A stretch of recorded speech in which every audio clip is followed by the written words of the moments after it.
We are in early April and the seed sowing madness has not only begun, it is now going full throttle. But what I want to do today is share with you some ideas to just maybe change those seeds up a little bit. So for example, instead of growing a green bean, try growing a different colour one. Instead of growing a cucumber-shaped cucumber, try growing a different shape, just so that at the end of the season, when it comes to harvesting, instead of having a fantastic bounty of beautiful fresh food, you might just have that extra little bit of excitement, seeing different colours, different shapes, different tastes maybe. So in here I'm going to share some of the seeds that I'm going to be sowing, but before I do that, I want to ask you a big favour, and also I want to share some of the ideas for projects that are going to be happening over the next few weeks on the plot. So come with me and I'll tell you what I mean.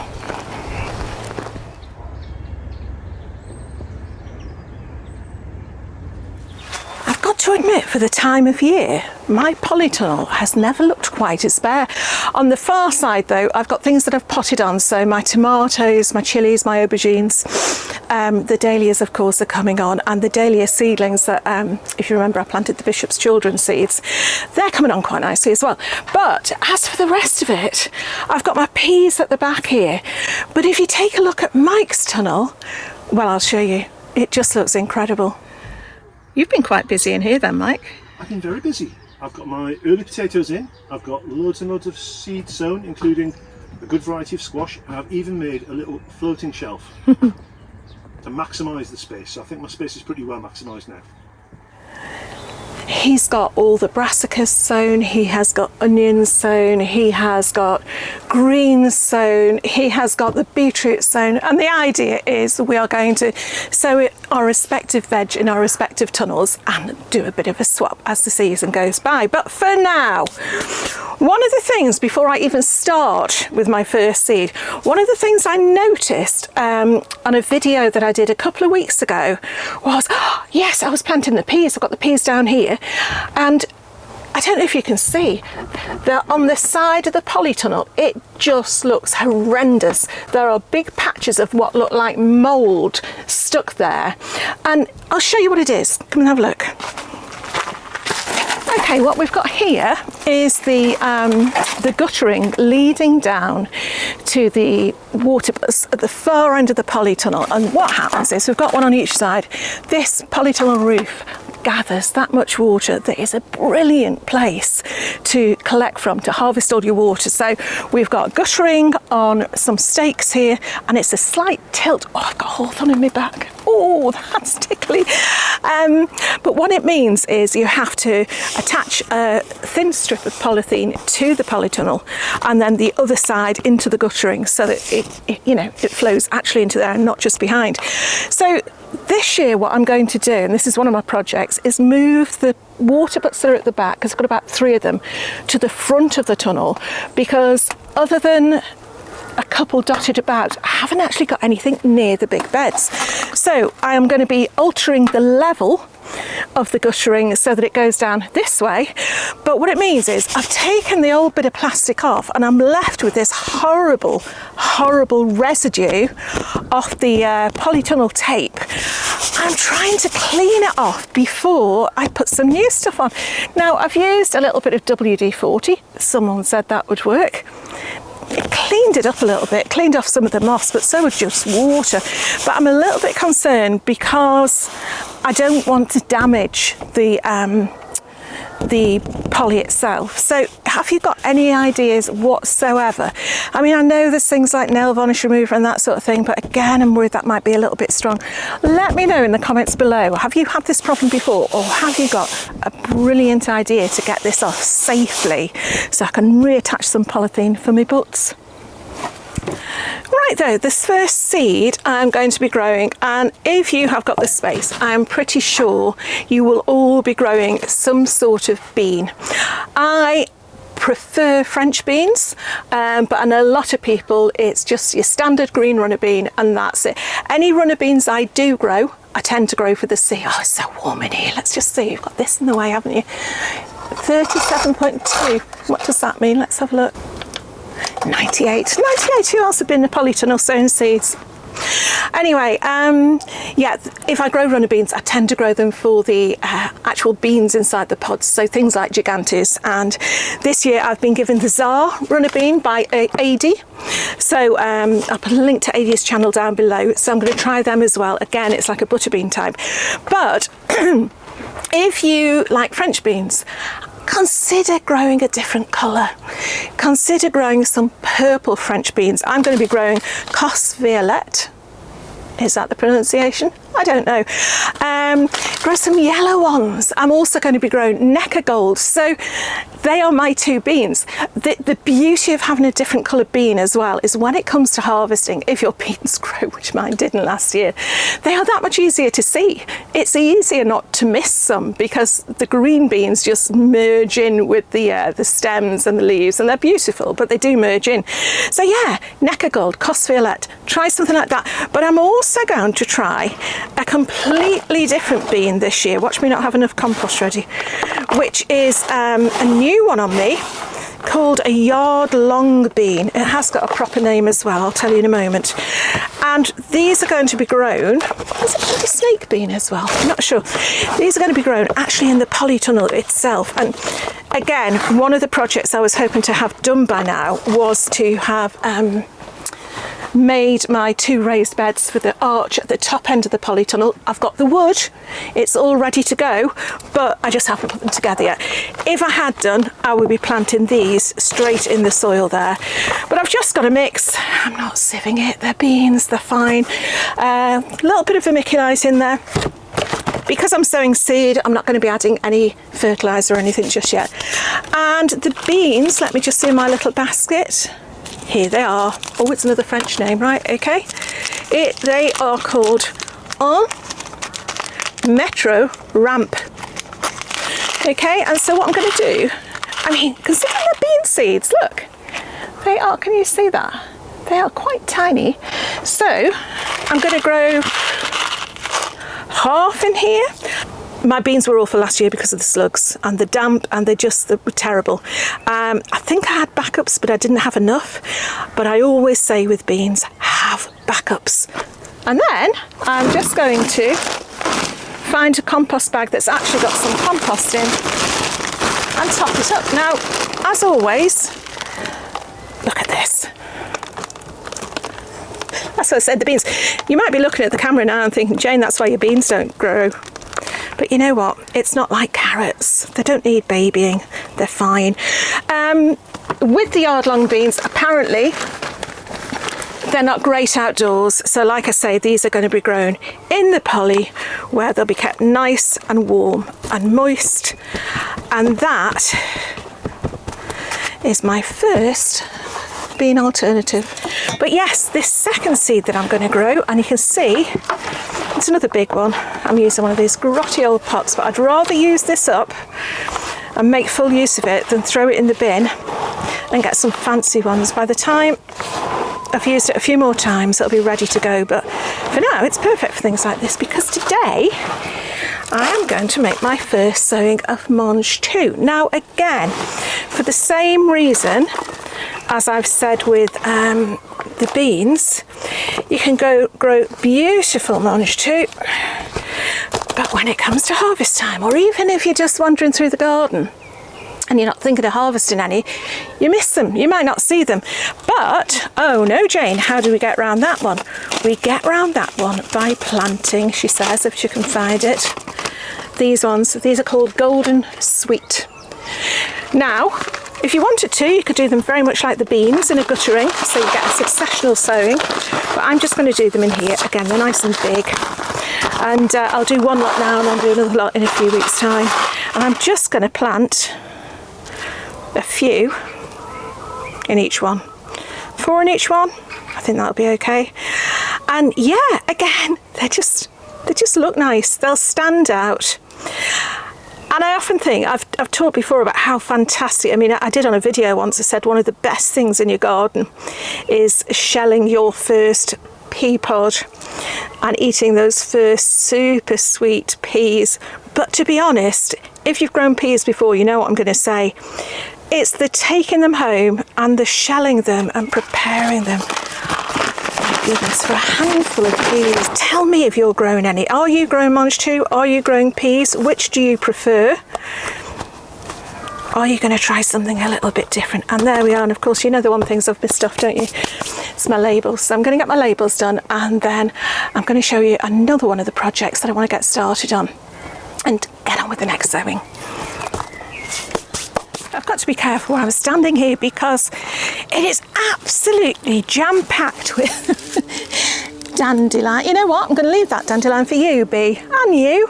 They love them. Oh, they're loving the grape hyacinths. Don't know if you can see that, but a couple of months ago, I was looking at this area. He fell in the pond. Looking at this area and saying, okay, it's the last bit of wilderness, if you like, on the allotment. What could we do with it? And I've had some really good ideas. And my main focus was to have enough interest in it with flowers to interest the wildlife, or to cover as long a period during the year as possible. So yeah, be a real haven for pollinators, etc. I mean, we've got flowers and things growing in the rest of the garden, but I knew that this time of year it is absolutely, as I say, it's jam-packed with, we've got grape hyacinths, we've had the beautiful tiny tete, we've got bluebells are spread everywhere. I mean, they're a bit of a nuisance, but why not up here? They're going to be gorgeous. We've even got snake's head fritillary. So what I can see now, what I'm getting at is, now these are up, I can see the spaces where there are no bulbs, and where, to be honest, there's nettles. And what else is there? That's sort of it. Oh no, we've got this really weird, it's almost like chives. It's almost like garlic chives. It smells quite garlicky. I know it's a weed, but what I need, and what I know I've got plenty of at home, are some really, really hardy plants that, left to themselves, do make a bit of a nuisance of themselves. Beautiful butterfly there. It's an orange-tipped white butterfly. Gorgeous. So things like your hardy geraniums, your begonia, what else have I got? What else have I got? I've got more pulmonaria. I've got, oh my goodness, my mind's just gone blank. I've got so much stuff I can just dig up and bring here. And if it survives, it survives. Great. Yeah, a woodland project, and I am going to call it my little woodland for now anyway. But this is another project I've got coming up. Right, more seeds to sow. This is the garlic bed, which now seems to be a sycamore seedling bed.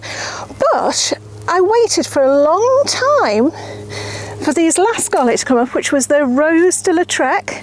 Now, this was posh garlic. This was bought at Malvern last year, and it just hasn't come. So in a minute we might find out why. Let me see, but you know what? These beds just absolutely, weeding is an absolute minimum. Look at that though, look how dry it is. Right, okay. What I'm going to grow in here is something that's traditionally a companion plant with your garlic or with your onions, and that is some carrots. Now, ideally you would interplant, but my garlic is too close together to have a little line of carrots in between, so I may as well use this place here that's just been left by, well, what I can only call the dead garlic. Let's just have a look. Got absolutely no idea. It was planted at exactly the same time as the rest. Same conditions. I mean, don't know, it's actually quite moist under there, that's quite nice. But yeah, there's nothing there. It's obviously either rotted or been a bit of a favourite of the old mice. But what I'm going to do, yes, as I say, the idea behind companion planting your carrots and your onions is the smell of one will detract the pests of the other. So in other words, the sweet smell of the carrots will push off the onion fly, and the overriding smell of onions and garlic is a deterrent to the carrot root fly, supposedly. To be honest, growing carrots in a raised bed, there shouldn't be too many problems anyway, because it's they can only reach, there's various estimates, is it 6 inches, 12 inches, 8 inches, half a mile, depends who you talk to. Right, okay, so what I've got here I've got my 2 drills, and what I'm going to do, unlike the peas and beans, because they are such fine seed, I'm going to water the drills first. So I'm at the terrible angle, aren't I? Just so that when I sprinkle the seed on top, they are... This feels awkward, so I'm sure it looks awkward. Right, okay, so I've got 2 nice moist drills. And the carrots I'm going to grow, again, talking about growing different sorts of things, I've got 2. I've got one from She Grows Veg, which is called Atomic Red, which is just, I know it's the photography as well and the way it's set up, but it is such a vibrant colour. There's the purple at the top and it's just so beautiful. So I'm going to be growing that, but also talking about different shapes, I'm going to be growing these little round ones. We have grown round carrots before. They're great. They're so easy to grow because, you know, they don't have to go very deep, not as deep as your normal carrot. They just sort of plump up. So they're going to go in and these are going to go in, and just the same as anything else. We are just going to, let's see, what does it say? So carrots thinly where they're going to grow with depths of 1 centimetre. Germination 10 to 20 days. And then you can barely see them. It's a good job it's not too windy, isn't it? Or they'd be growing over there. Right, okay, and I am just going to sprinkle, sprinkle, little star. These along there. Yeah, actually, I'm putting in one about every couple of inches.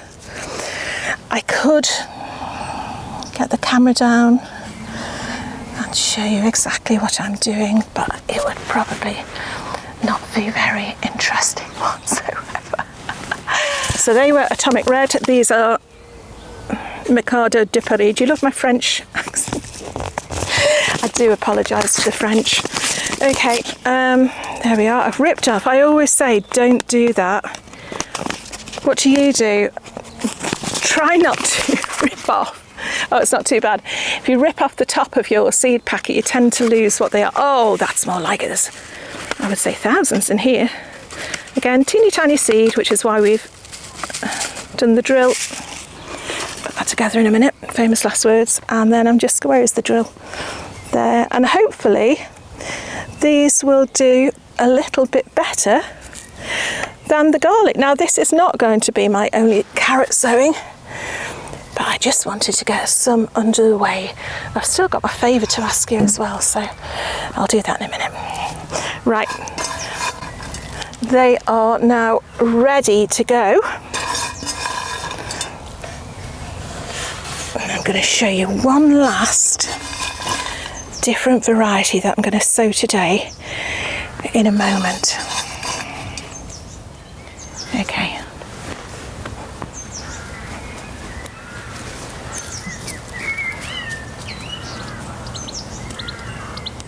This year I am going to have a go with a white cucumber. I've got to say I'm not keen on the look of it, but again, you know, it's something different, isn't it? How many seeds do we get? About 15. Okay, so I've got 9 cells here, so even if only half of them come, I probably have got enough. Yeah, white cucumbers. It might put me off. It might look like they're a bit anemic. The other sort of cucumber that I'm growing is the, when I said about the tiny one, is a gherkin, the gherkin cucumber. I forget what it's called. Is it pickled or something? If I can remember, I'll put it on the screen. But they were so prolific last year and they pickled absolutely beautifully. It's interesting. I pickled some, Mike pickled some, and mine were very sweet. And Mike's were very spicy. What do you think? I don't know. Does that say something about the people who sowed them? Probably not.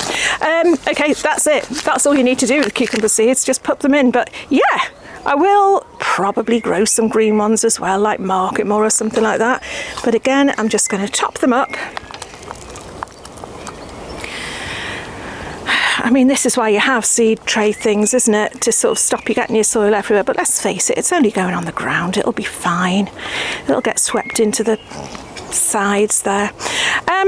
Yes, but as for the favour, I want to ask you.